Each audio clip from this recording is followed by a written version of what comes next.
Here we have two scenarios, one of SARS and one of influenza.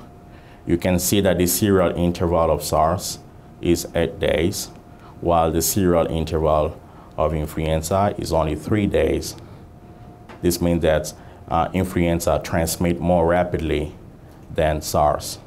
And it's much easier to control SARS when we implement quarantine or isolation of cases than it is for influenza. Actually, one of the reasons it was possible to eradicate smallpox, it's because smallpox also have a very long generation time, which is about 2 weeks. And because of that, it was possible to eradicate smallpox. But very short generation time means that we need to identify the cases very, very rapidly before they start transmitting the infection to other people.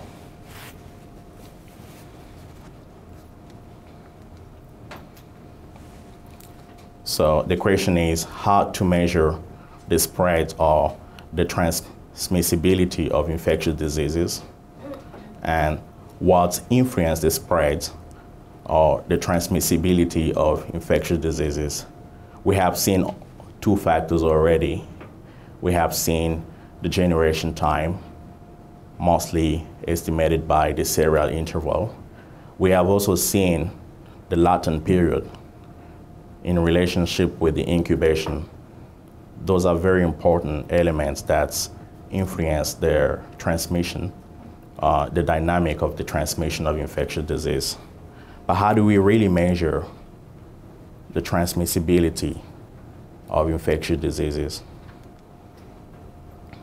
I'm sure you are very familiar with epidemiology, and most of the time when we want to measure the frequency of diseases, we use the prevalence, for example, which is the proportion of people in a population who have a specific disease at a single point, for example. For example, here on June 28th, 3,000 children residents in a city were diagnosed with malnutrition, and the total population is 18,000. So if we want to measure the prevalence of malnutrition on that day, it is just 3,000 divided by the population size, which is 18,000. So this is how we measure prevalence and as a way to estimate disease status. And another way to measure the frequency of disease, we use the incidence. We have the incidence proportion and the incidence rate, but the incidence proportion is the number of new cases of the disease divided by the number of persons followed during the period of time. The incidence rate is relatively the same, but we use the total time experienced for the subject followed. But both of them generally don't tell us nothing about the transmissibility of a disease. Another parameter is what we call the attack rate.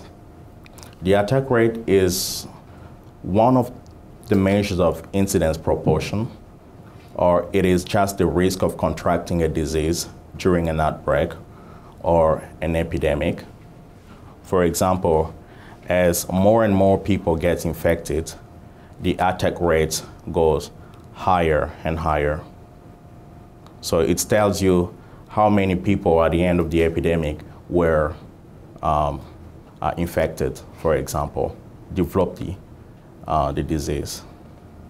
But it still doesn't really tell us how transmissible the infection is. So the prevalence is generally for measuring the disease status or the disease burden in a community.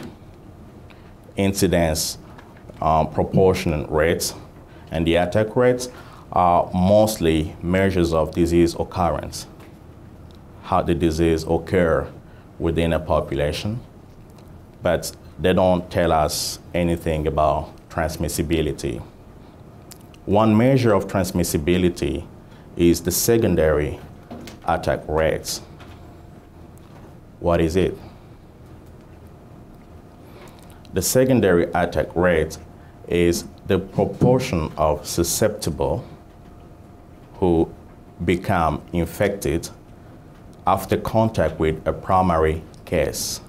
So we need to have a primary case here, and then we need to see how many people who were in contact with that primary case became infected. So this one, they call it the secondary attack rate.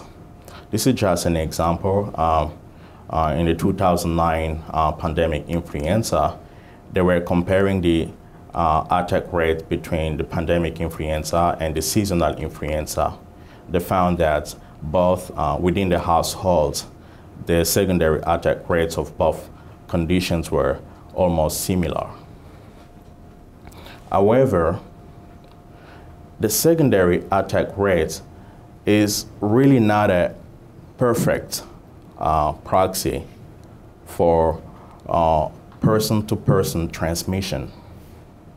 Remember, I said the attack rate is the proportion of those who develop the disease after contact with the primary case.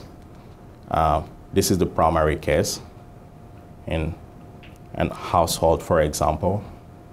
And let's rule out the possibility that there is no infection coming from outside. Everything is in a closed environment. So 2 people, among the 3, 2 became infected. So the secondary attack rate is 2 divided the total size, 3 of them. So out of the 3, 2 became infected. So this is the secondary attack rate. But how did the transmission happen? We don't really know. There are many possibilities. For example, the primary case can infect both of them at the same time. Or another possibility, it can infect the one here, and the one up will infect the one down. And one other possibility is that it can come from the one down to the one up. So we don't really know exactly how person-to-person transmission happen when we just look at the secondary attack rate. So for the person-to-person transmission, the best measure is what we call the reproduction number. It's a measure of transmissibility, and it also gives us a very good picture of how transmission from person to person happens.